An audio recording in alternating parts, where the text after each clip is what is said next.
Hi, my name is Eva Kalicki. What's your favorite type of fruit?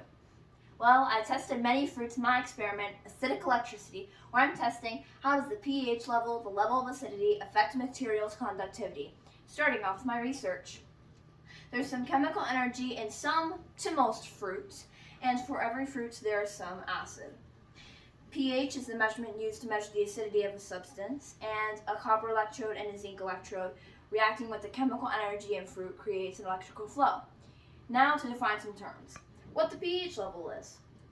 The pH level of a material is the measure of how acidic or basic that material is. A lemon is extremely acidic and water is really basic. It is on a scale from 0 to 14, 0 being the highest acidity and 14 being the most basic or the most alkaline. If you don't know what the pH level of a material is, you would insert a pH strip into it, then you would read its coloring. Usually there's a scale on the package that tells you how to read it. Now, my hypothesis is I thought that the pH level, the level of acidity, will affect the conductivity positively because I thought it would create a bigger reaction, therefore more energy. My materials are a copper electrode, which is copper wire, a zinc electrode, a sanded penny from after 1982, because that's when they make the pennies pure zinc, pH strips, the material/fruits I tested, a multimeter, and a knife to cut the fruit. And this is why I even used fruit. I used fruit because different types of fruit have different pH levels, which is crucial to the experiment.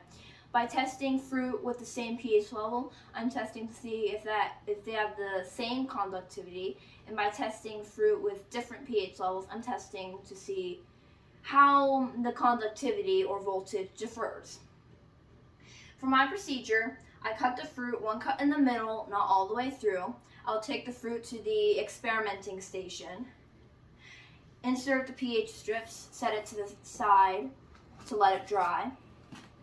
Insert the clean and sanitized electrodes, put the multimeter probes to the electrodes, wait for the voltage reading to stabilize, and I would record the voltage data, sanitize everything, and then record the pH strips, and it would start, and the cycle would start again for the next trial.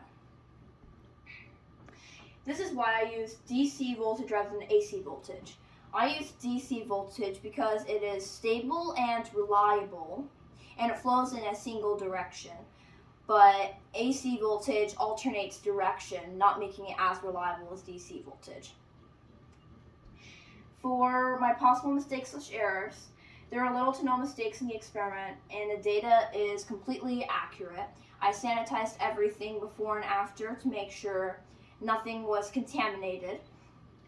However, there were 2 trials in the pair that went wrong. For the third trial of the pair fell apart while I was trying to insert the pH strip, and because I didn't have any more materials, it had to be, excluded, unfortunately. For the 5th trial, when I was recording the voltage, and I didn't notice it, but the voltage just kind of disappeared. I checked on the computer's history because I was inserting data using my Chromebook, but it just wasn't there, so that also had to be excluded. For my analysis, on the scatter plot, the dots seem to follow some sort of pattern, but only if they're the same type of fruit, and the pattern is they're clumped together. For example, the orange is all clumped together, and the tomato in purple is mostly clumped together. The only exception to this is the lime in bright green because it's just kind of all over the place. I am not sure why. What's interesting is that the pH levels from 3 to 5 have completely sporadic conductivity levels, which is interesting. So like the tomato is down on the voltage, but the apple is all the way up, but they have like about the same pH level. It's interesting.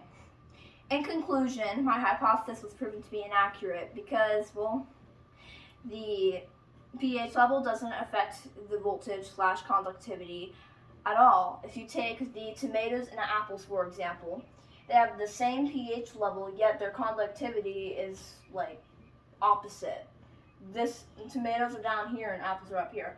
In fact, if you look at the averages, the tomatoes average is 0.843 volts and the apples average is 0.9428 volts.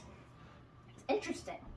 This proves that the pH level does not affect the conductivity at all. But why would this even matter to the real world? If I was correct, we could have improved conductors, improving electricity, improving modern life.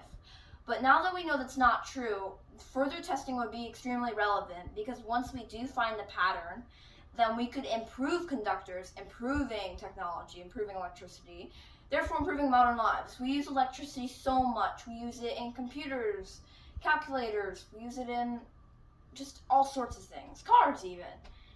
So, yeah. Thank you.